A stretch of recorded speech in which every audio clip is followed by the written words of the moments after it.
beyond that, as far as the tempo, is that a good tempo to kind of hang out with it? Yes. All right, good, good, good. I mean, it's already sent off to the printers and stuff, so I really couldn't slow anything down, but it's good to know. All right, let's take a look at our next piece, and we're going to go out with a barn burner. So we've got 2 barn burners, relatively speaking, and then we've got at least 2 here that are going to be nice and chill. So let's go ahead and start off with the first of our chill ones, and let's do Wild Mountain Thyme. Wild Mountain Thyme. It's a beautiful, beautiful piece of music. Let me go over here to the minicam side, and let's go ahead and find our Wild Mountain Thyme here. I know it's more towards the end here. It's 28. All right, page 28. Now I actually discovered, let me do this real quick. I can pull it over on this side. I wanted to show it to you over here so you can see the cover and everything, but let me go ahead and open this up while that's up there and start looking through the piece using what we are already developing as our criteria for knowing what to get into with these tunes. Look at our key signature. We're in D major, F sharp, and C sharp, and we are in 4/4 time once again. 4 beats the measure, quarter note gets the beat. You can see we don't have any sort of navigation going on here on the first page, and on the second page there's none there either. So go ahead and start looking through the first page at anything that seems unusual to you. We have a lot of partial chords like we did in the last track. You know, a lot of things happening on the top and middle line, but not on the bottom line, and I'll explain that in a second. But go through and put your fingers on stuff like those 3-1-4s. Those might be a little weird for you, so go ahead and figure out what fingers you want to use and how you want to move from one measure to another. And I'm going to go ahead and grab the 2-pager of Wild Mountain Thyme so I can get both of those pages up on the screen for y'all. Let me go full screen this, and you should be able to see all of that. Let me scoot it up a little bit so that we can see everything there. All right. So I'm going to walk through everything right now, and then I will set the camera up to look down on the dulcimer and walk us through. Personally, I like finger picking this tune. It really fits these little partial chords and so forth. I'll show you 2 different ways of doing that. It's such a pretty, pretty tune. So we walk into this. Hang on, I need to pull this back up again.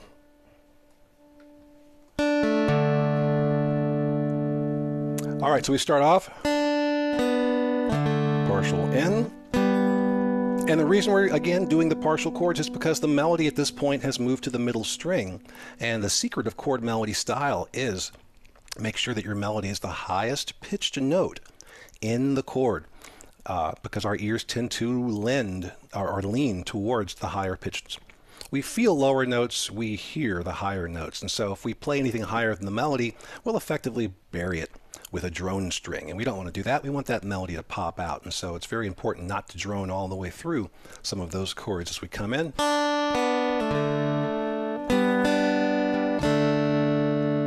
That gets us in, then we go. So, that's interesting. I just noticed while I'm going there. So we go da-da-da-dum, so there's a couple things we can do here. It's in here is 3-1-4-5, and what that is it's G major 3-1-0, but the melody is at A going to B. There are a couple of ways you can do that. You could do 3-1-4-5, or you could do 3-3-3, or 3-3-4 rather, and slide that up into the 5. They're both G majors. One feels funny, and the other is probably more familiar to you. You can play them either way or both ways, whatever you like to do. So going from measure 5,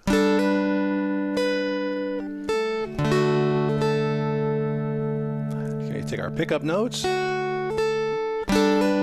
Move that down into F sharp minor. And then this interesting little thing. So B minor. We know B minor is 2-1-0. 2-1-1 is an interesting thing. First of all, what we're doing is we're playing a B minor with an E on the melody string, which is why we've got that weird shape. And then when we let go and go to the 0, we are officially at B minor. Kind of fun stuff right there. And then we do a pickup. Now I'm holding on to the 2 with the 1 all the way through this. Notice the B minor chord symbol in measure 9 hasn't changed in measure 10. That means that the 1 and the 2, E and F sharp on the melody string, are played against that B minor. So you want to hold on to the 2 and the 1 while you're walking up. And then it's a matter of shifting your fingers around to get into the 1-1-3 E minor.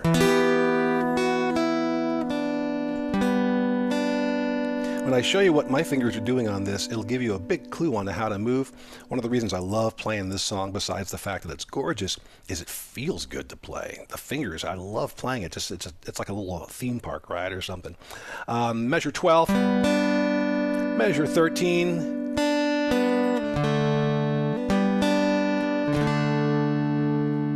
measure 16, we take our pickup notes into 17, last measure of page 1. Up at the top of page 2 now.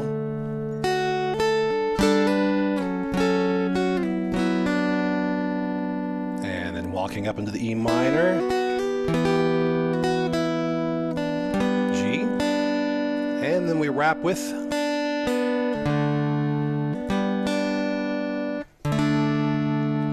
such a lovely, lovely, lovely tune. All right. So there's that, and I'm going to go ahead and stop sharing. Now I'll put that back up on the screen and see if I can combine these things a little bit. I'm now going to move over and go to the upper view, and let me show you a couple of fun things here. First of all,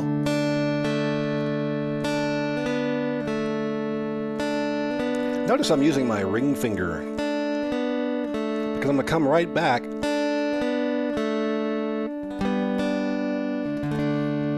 so I'm trying to be consistent with where I'm using my fingers. And I tend to use my ring finger at 1 and middle finger at 2 and then index finger at 3 if I'm doing stuff like this, or I'll do middle at 1, index at 2, and thumb at 3 if I'm working things with a big melody like that, or I'll use them both in the same song. Depends on what my needs are as far as the reaches and everything else. So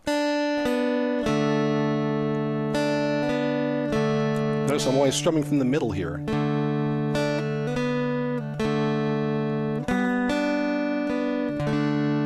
Then we walk up. So you could do this. So it's got an open sound to it, which is why I like this, but it might be a big stretch for a lot of people. It's very, very close to a 1-2-4 chord, which make you enough say, nope, not doing that. So you could also just do the bar 3, put your thumb there, which works out really nicely. In a second, I'll show you. I get my ring finger down here and get that too.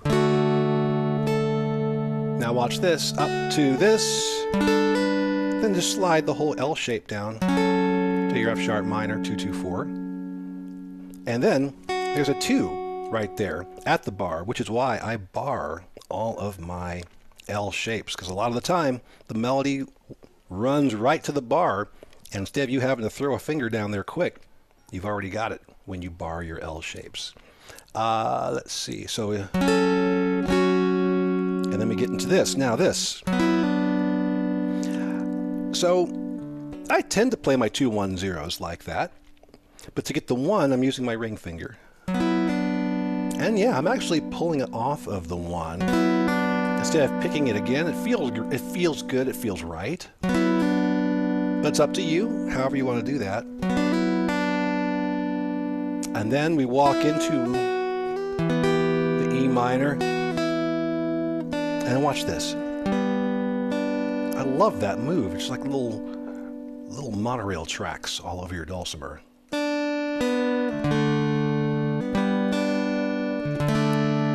There's your 16 pickup notes. So I'm going to do the L shape here.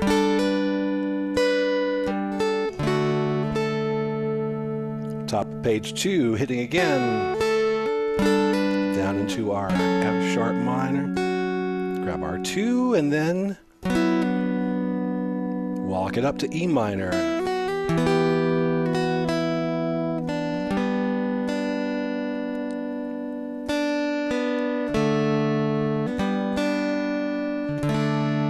And there is a very, very basic walkthrough of Wild Mountain Thyme, and that version I took inspiration from the version by the Clancy brothers. Went directly to listen to their version of it, and so that's why a lot of people play this one a little bit differently, and the phrasing doesn't have so much of the pausing in the middle, but I like the way the Clancy brothers do it, and so that's the way I decided to kind of follow things around.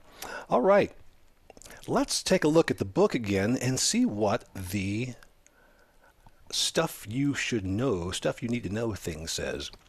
This is track number 11 in the CD, on both CDs. The first CD has my performance, and then the second CD has just the backing tracks. Key of D major, tempo's 115 beats per minute. Repetitions, 4 times through the tune. Length of track is 3 minutes and 53 seconds. Now there's a lot of stuff going on here where the melody is just chilling out for a long period of time. It just sustains and there's nothing else going on. Perfect opportunity for you to do some exploring of your own. Melodically, chord shapes, stuff like that, arpeggios, you can have a lot of fun with all of this. All right, so let's go ahead and take a listen to the backing track and get an idea of how it's set up. This is, again, very, very slow and luxurious. And I was feeling sort of like Enya or something. There's strings and cellos and stuff all over the place in here. Let's get an idea of the back-to-back on this. Here is Wild Mountain Thyme.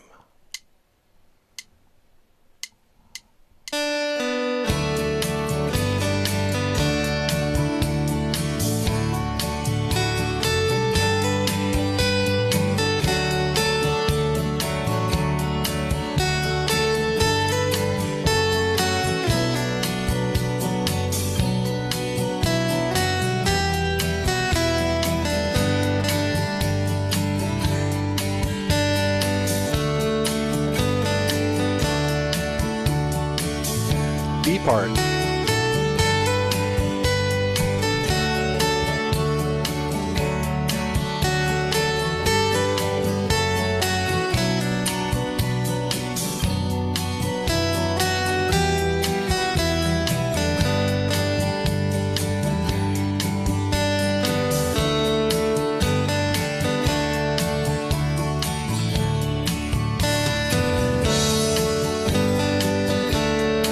So as you can tell, there's no intro, outro, there's no bridges and stuff in the middle. It just goes back to back. Many, many things going on. Not all the songs do that. Some songs have all kinds of little interesting turnarounds and chords and stuff that are noted in the book that you can have some fun with. Really, really true arrangements. This one, though, it just kind of go over and over again. And you do have these drums in there. In fact, my inspiration for the arrangement of this one, believe it or not, Dire Straits.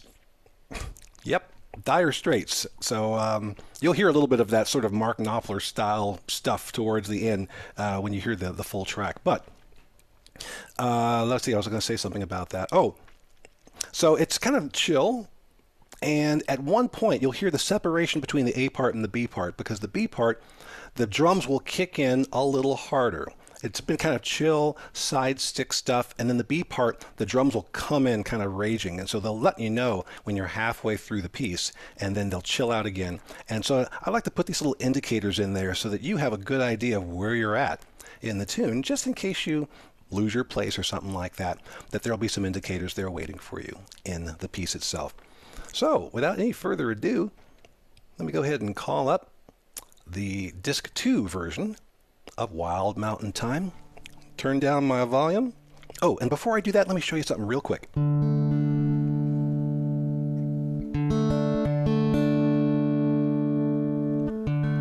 I mentioned I really like to finger pick this, and this is where these partial chords fit really perfectly because you've got these two fingers on these two strings and the thumb against this. So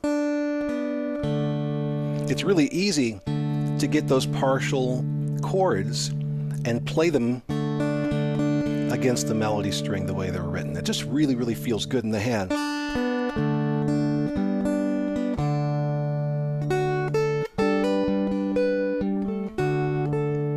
I really, really enjoy finger picking this one. So have some fun, whichever way you want to do it. We've got it queued up, and I'm going to turn the volume back down here. Here it is, Wild Mountain Thyme.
Here we go.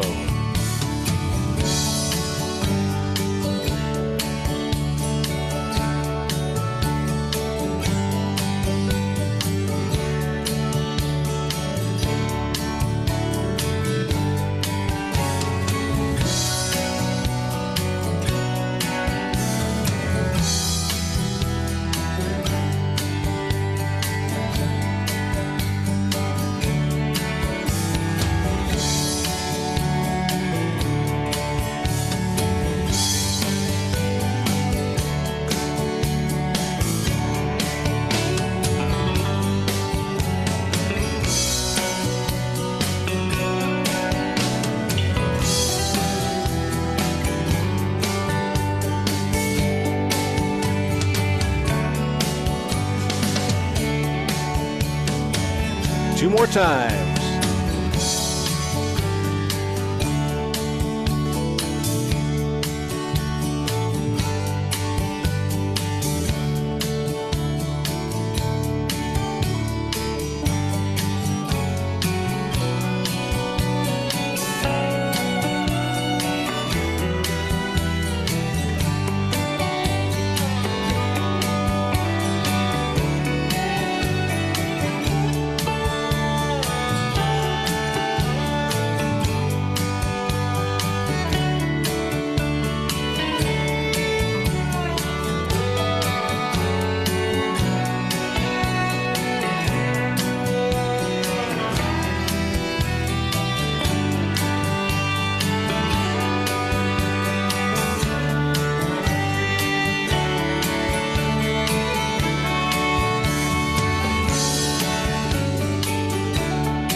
All right, you might have heard a little Mark Knopfler in there.